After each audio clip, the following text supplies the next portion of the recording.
మర్చిపోవద్దు. నేనంటే ఎవరికి విలువ?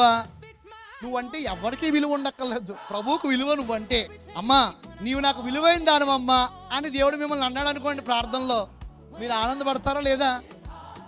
అప్పుడే మీ పక్కింటి ఆవిడో లేకపోతే మీ ఇంట్లో ఉన్న వాళ్ళు ఎవరో ఒకళ్ళు వచ్చి నీ ముఖం అని తిట్టారనుకోండి, నువ్వు దేనికి పని చేస్తావురా, నువ్వు అనవసరం రా, నువ్వు అలాంటి వాడు ఇలాంటి వాడు అన్నప్పుడు మీ ఫోకస్ ఎక్కువగా ఈయన మాట మీద కాకుండా లోక సంబంధించిన మనుషుని మాట మీద ఎందుకు వెళ్ళిపోతుంది అంటున్నాను నేను.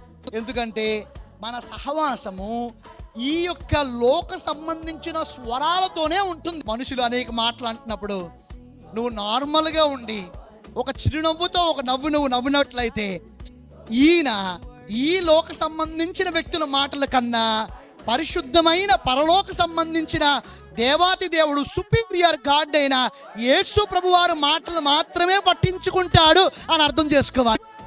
When you focus completely upon the voice of God, దేవుని యొక్క మాటల మీద సంపూర్ణంగా మనం దృష్టి నిలిపినప్పుడు లోక సంబంధించిన మనుషులు ఏమన్నా మనం పట్టించుకో. That is none of our business to deal with the voice of these people.